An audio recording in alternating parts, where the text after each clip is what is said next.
Welcome back into the Cowboys Report. I am Tom Downey. On today's show, I'm doing an in-depth breakdown of the comp pick situation. It's not over yet. There are some very important things that could change for the Cowboys, but over the past month or so, there's actually been some really good news that should excite us all as it relates to the Cowboys' compensatory pick situation.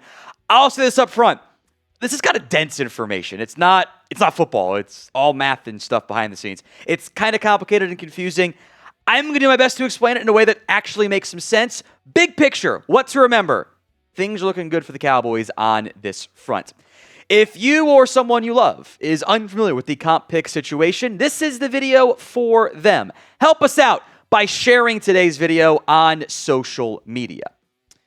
Let's break this down. First, big picture, what the hell is a comp pick, Tom? These are those picks at the end of sometimes the third, but the fourth, the fifth, the sixth, and seventh rounds that are essentially given to NFL teams, competitive balance picks, basically, like in the MLB, for players who they lost in free agency. Now, these can be canceled out by other signings. If you sign one $10 million player and lose a $10 million player, no picks. However, players cut do not impact the comp pick formula, and some teams play this game pretty well. The Ravens do a great job, and frankly, the Dallas Cowboys are very good at playing the comp pick formula game, sometimes too much so. But the things that matter for it, the basic one is how much do you get paid per year? That is the number one thing that impacts the comp pick formula, which Over the Cap's got a pretty good feel for. It's not always one-to-one. There's always one or two mistakes that Over the Cap ends up making. But percentage of the snaps played matters here. And postseason awards like AP first team guard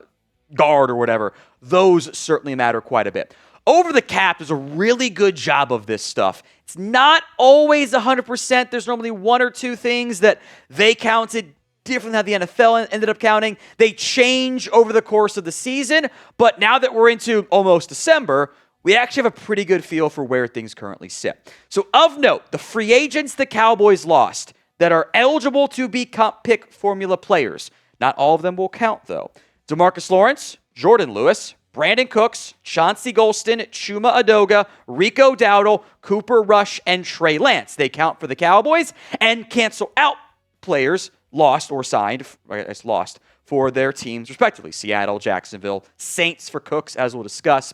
Cowboys gained 5 free agents: Dante Fowler, Solomon Thomas, Robert Jones, Javonte Williams, and Peyton Turner.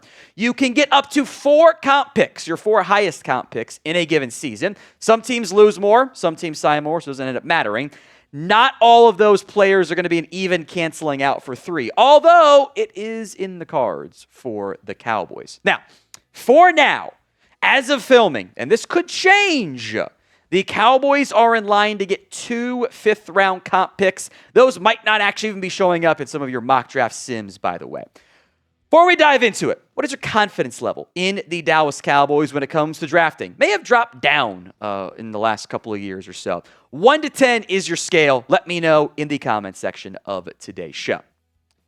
The current in-line Cowboys comp picks: DeMarcus Lawrence netting a 5th-round pick and Jourdan Lewis netting a 5th-round pick. Neither guy is really in danger of dropping off or getting bumped up to the 4th-round range, I don't think. So pretty comfortably in that 5th-round range. It might depend on when Jourdan Lewis gets back from his own injury, how quickly he can get that snap count number up a little bit.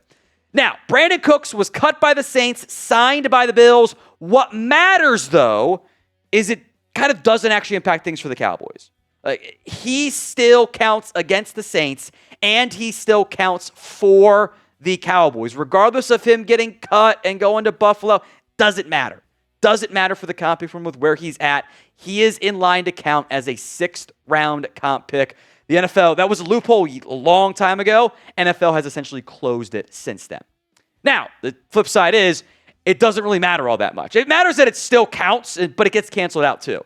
The Cooks comp pick is canceled out for now by the signing of Dante Fowler. That was also a 6th-round pick. So those two cancel each other out. Doesn't matter. It just sticks as it is.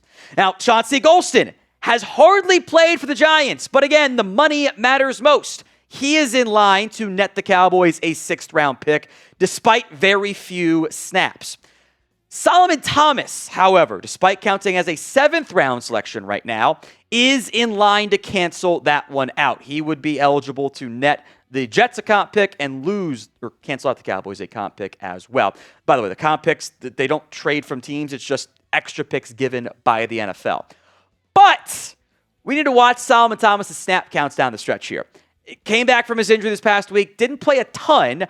I am very curious how many snaps he plays over the course of the season.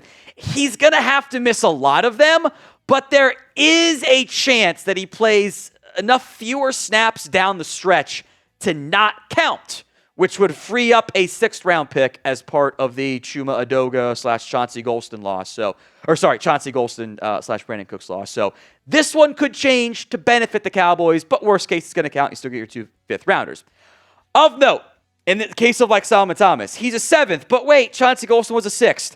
If there's just a higher pick that's uncanceled out, they will cancel out that higher round pick. So every now and then you'll see a team make a big time oopsie and like lose a high end free agent and then sign somebody. I've seen 7th rounders cancel out 4th rounders before. You don't want it to happen, but that is the possibility. And as we'll discuss, this is a good thing it's not happening.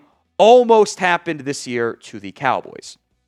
Before we dive into that, today's show is made possible by Cash App. The holidays are all about finding the perfect gift, but this time of year, not every deal is actually what it seems. Scammers are getting more creative to trick people into sharing their payment info through methods like fake shopping sites and giveaways that are too good to be true.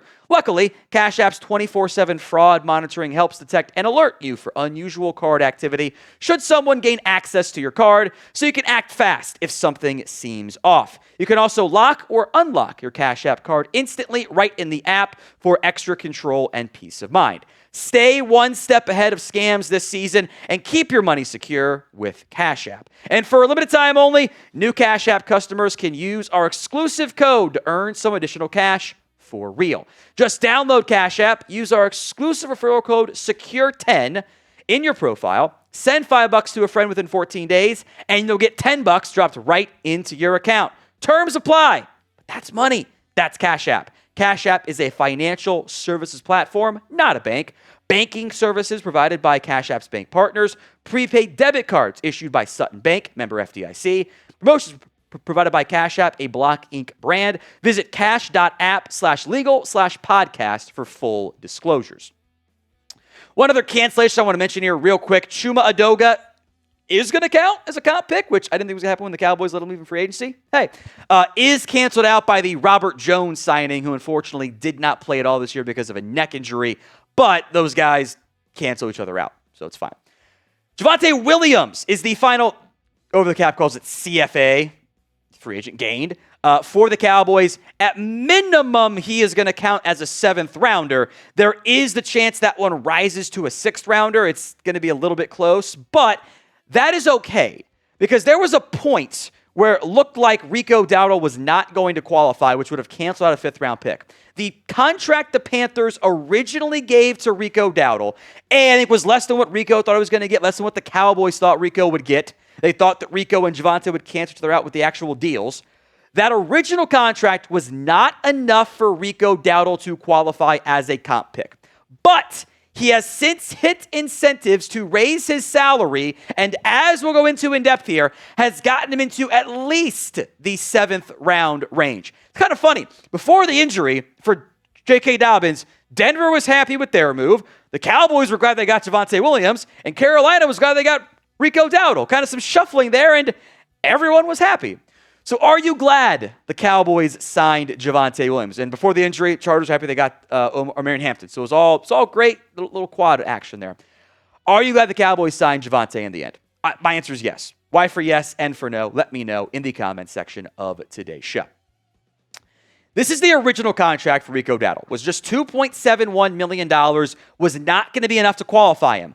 But he had incentives. $500,000 for 800 yards from scrimmage. $500,000 for 950. $500,000 for 1.1K, $1 million for 1.35. 6 TDs is $250K. 8 TDs, another $250K. Pro Bowl, $500K.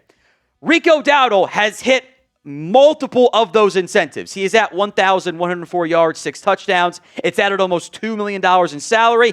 He is in range to get everything on that list. The Pro Bowl, the extra scrimmage yards, the touchdowns to add another $1.75 million. That makes him a lock for a comp pick and might even bump it up into the 6th round range, which may or may not end up mattering anyway for the Cowboys. Now, Rico Dowdle counting does matter to Dallas. It means they get to keep both the Lewis and Lawrence comp picks. There was a while there where it's like he's not going to hit the incentives, not going to hit the playing time numbers, which he is now rising up with as well, which matters for these things. And it meant that he wasn't going to count as a comp pick. Without Rico counting, what would have happened was the Javonte Williams signing would have canceled out the Jourdan Lewis deal. So instead of getting 2 5th-round comp picks, you would have gotten 1 5th-round comp pick. And that's just a 5th-rounder, but it would have stung. The good news is, we might not be done getting another boost with the comp pick side. Cowboys Report is free, and it always will be. So if you haven't already, hit that sub button at youtube.com/CowboysTV. Free Cowboys videos each and every single day. Now, 2 players who are just not going to count for the Cowboys. Peyton Turner, in a benefit way, he hasn't played this year. He's not going to get the snap counts, the playing time, the metrics. It's not going to get there. Trey Lance, people got excited when the contract was first reported. The actual numbers are like all incentives. He's not going to get there either. One to monitor is Cooper Rush. As of right now, Cooper Rush does not qualify as a comp pick on Over the Cap. But when you look deeper into their numbers, they actually have his snap count listed at 0. It shouldn't be at 0, though. It should be closer to about 10% because he had 2 starts. Now, that's going to put him right on the bubble. If that is what happens and they do, the formula is reflected properly, it does put Cooper Rush right on the bubble for qualifying for a comp pick. However, again, per Over the Cap right now, there are actually too many comp picks that are in line to be given out. Traymon Smith, Tyler Conklin, Cooper Rush, if he gets added right around the Conklin range, there's just too many. They don't count. They only going to do 32, so they would get tough luck in the end. But if Rush does qualify, it might just move some stuff down for the Cowboys. And it would potentially allow them to free up a 6th rounder from Brandon Cooks. That, or even, maybe it's the Solomon Thomas stuff. So it's not, I don't think it's going to be enough for Cooper Rush. I don't think there's going to be enough snaps that leave Solomon Thomas to get that extra 6th or 2 comp picks for the Cowboys. But it's not out of the realm of possibility quite yet. So because of that, we're going to have to monitor, even though I don't think Rush will play another snap again for the Ravens this season. Still, outside possibility. But the big part, 2 5th-round picks should come to the Cowboys.